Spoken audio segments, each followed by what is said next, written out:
Gus Miftah kena batunya. Sudah membela mati-matian kaum Baklawi Yaman. Ternyata tak ada satupun Baklawi yang sudi menampakkan batang hidungnya untuk bertaksiah ketika sang ayahanda meninggal dunia. Tidak ada satupun Khabib yang taksiah. Padahal rekam jejaknya Kang Tangir ini ta'assub fanatik buta kepada Khabib, iya kan? Bagaimana cium tangannya wulak-walik dengan geng Pekalongan itu? Mana ada geng Pekalongan datang? Lek enek wong mati sing duduk kuburan, sing ngedusi, sing ngafani, sing nyolati, sing gotong, sing nalken, sing imami tahlil 7 dina, niki bangsane dhewe kaum pribumi napa bangsa liya? Apa anane lho ya sing ratine mau maju?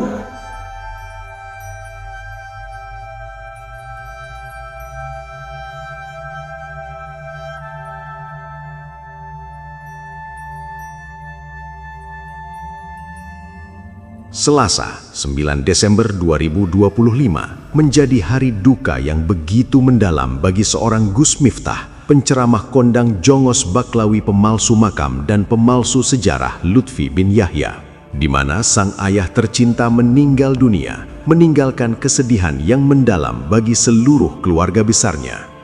Ada hal menarik yang kiranya wajib untuk dikupas di balik meninggalnya ayah Gus Miftah, di mana Gus Miftah yang merupakan Suki bin Akut golongan Habib, kaum keturunan palsu Rasulullah, ia selalu membela mati-matian bendoro majikannya tanpa peduli dengan berbagai fakta yang sudah terungkap di mana-mana. Bahkan ia pernah menfitnah dengan sangat keji kelompok yang menentang kaum Habib. Tujuan akhirnya adalah menghancurkan Islam.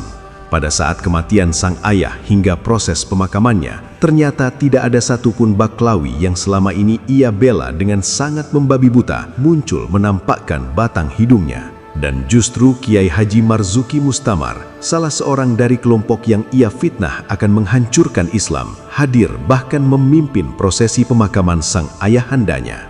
Fitnah keji dari Gus Miftah bahwa setelah menghabisi habaib, kelompok mukimat akan menghabisi kiai, dan tujuan akhirnya adalah menghancurkan Islam, nyatanya tidak membuat Kiai Haji Marzuki Mustamar menyimpan dendam kepada seorang Gus Miftah yang di sela-sela agenda padatnya berceramah, beliau masih rela menyempatkan hadir untuk bertakziah, bahkan bersedia memimpin pemakaman ayah dari Gus Miftah. Padahal sebelumnya, Miftah telah melontarkan fitnah yang sangat keji kepada Kiai Haji Marzuki Mustamar dan kawan-kawan demi membela tuan majikannya, bahwa kelompok Kiai Marzuki yang gencar menyerang majikannya kaum Baklawi Yaman, tujuan akhirnya adalah untuk menghancurkan Islam.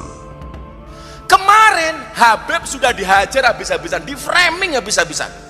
Habib sukane ndawir, Habib malsu makam, Habib gila hormat, cerita khurafat. Ya Allah, jauhkan kami dari azab neraka. Berarti Nabi ini wedi neraka napa mboten? Wedi. Dan mengajarkan umatnya supaya doa ngoten niku. Lah enten golongan tertentu terose bae kuwi ra wedi neraka. Kalau aku tidak malu kepada Allah Ta'ala, maka neraka jahanam itu akan aku matikan. Dia hampiri neraka. Saya masih punya teman ada di dalam api neraka. Dia bilang, "Hei neraka, keluarkan teman-teman saya, orang-orang yang dekat sama saya. Kalau enggak saya masuk, enggak tanggung kalau padam neraka." Baik kono tirose mampu memadamkan api neraka. Wah, koyok-koyok ngungkuli Kanjeng Nabi. Lah ngono-ngono kuwi penyimpangan. Awalnya orang-orang itu hanya mengatakan hanya kritik. Tapi sebenarnya apa yang mereka inginkan? Menghilangkan rasa hormat, respek kepada para habaib. Makanya saya meyakini setelah periode Habib dihajar, hari ini Kiai dihajar, saya yakin ini ada skenario besar, Gus, untuk menghancurkan Islam di Indonesia. Setelah sangat menggebu-gebu membela bendoro majikannya, bahkan tidak segan untuk melontarkan fitnah yang sangat keji, mengaitkan kelompok yang menyerang kiai dan pesantren adalah kelompok yang menyerang Baklawi, yang tujuan akhirnya adalah untuk menghancurkan Islam, yang termasuk di dalamnya adalah Kiai Haji Marzuki Mustamar. Lantas, tidak malukah seorang Miftah ketika ayahnya meninggal dunia, justru Kiai Marzuki yang datang untuk bertakziah dan bahkan memimpin hingga selesai acara pemakaman ayahandanya.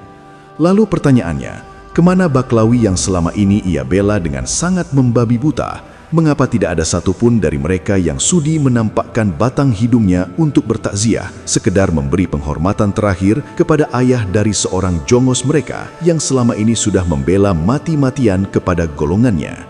Kemana majikan Miftah Lutfi bin Yahya yang demi membela dirinya, Miftah sampai rela menfitnah dengan sangat keji saudara sesama pribuminya, bahwa saudara sesama pribuminya tersebut punya skenario besar untuk menghancurkan Islam di Indonesia? Dan mengapa justru Kiai Haji Marzuki Mustamar, orang yang termasuk difitnah punya skenario besar menghancurkan Islam, yang justru datang untuk bertakziah, bahkan memimpin pemakaman ayah dari Gus Miftah, orang yang telah menfitnahnya demi membela kaum keturunan palsu Rasulullah?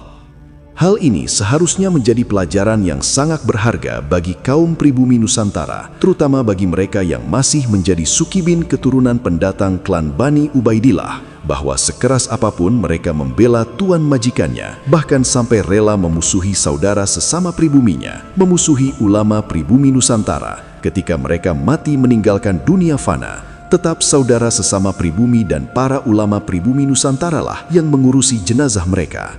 Sedangkan Baklawi yang mereka bela dengan sangat membabi buta, mereka tidak akan pernah peduli dengan bangkai sukibinnya, terkecuali sukibin tersebut adalah seorang tokoh yang punya nama besar semasa hidupnya.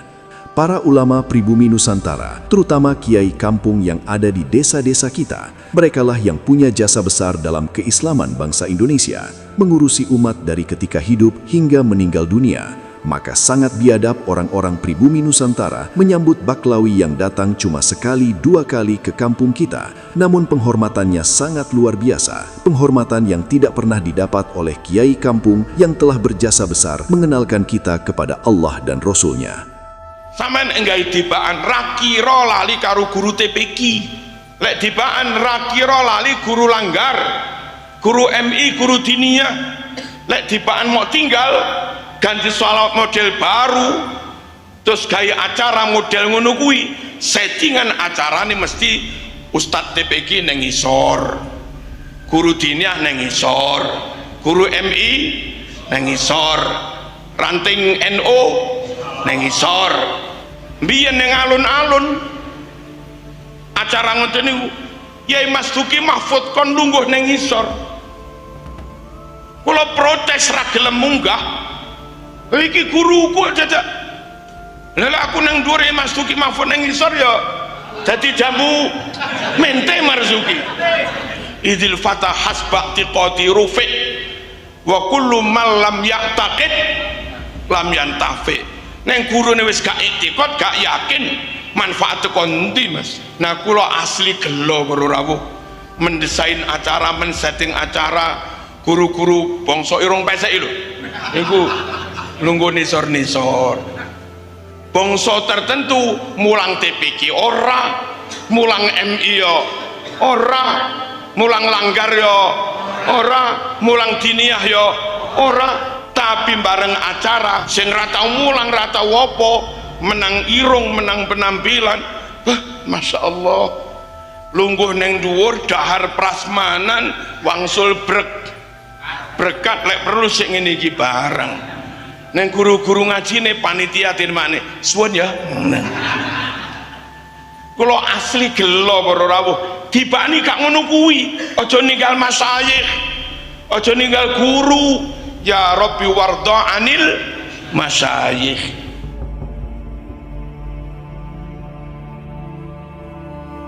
Orang yang sama sekali tidak punya andil dalam keislaman kita kaum pribumi Nusantara, cuma datang sekali dua kali ke kampung kita untuk melakukan konser berkedok solawat kepada baginda Rasulullah. Orang-orang pribumi Nusantara dengan sangat bodohnya memberikan penghormatan luar biasa, yang bentuk penghormatan tersebut tidak pernah mereka berikan kepada kiai kampung dan juga guru ngajinya yang sungguh sangat berjasa, sudah mengajari mereka untuk mengenal Allah dan Rasul-Nya. Bahkan yang lebih parah, ketika nasab golongan Habib yang mereka puja-puja dibongkar kepalsuannya oleh para kiai Nusantara, Mereka ikut membela mati-matian dan bahkan sampai rela memusuhi guru ngajinya seandainya sang guru ngaji mereka ikut membongkar kejahatan kaum Habib yang sangat mereka puja-puja. Rela memusuhi saudaranya, bahkan sampai tega menyebarkan fitnah keji seperti yang dilakukan oleh Gus Miftah, padahal orang-orang yang mereka bela dengan sangat membabi buta tidak akan pernah peduli seandainya mereka tertimpa musibah atau sedang kesusahan dalam hidupnya. Kasus Gus Miftah seharusnya bisa menjadi pembelajaran yang sangat berharga bagi kita semua kaum pribumi Nusantara, di mana Gus Miftah yang selama ini sangat getol membela kaum keturunan palsu Rasulullah, bahkan sampai rela menyebarkan fitnah yang sangat keji kepada saudara sesama pribuminya. Ketika ayahnya meninggal dunia, tak ada satu orang pun dari golongan yang ia bela muncul menampakkan batang hidungnya untuk bertakziah, dan justru Kiai Haji Marzuki Mustamar, orang yang termasuk ia fitnah, yang justru hadir untuk bertakziah dan bahkan memimpin pemakaman sang ayahandanya yang telah meninggal dunia.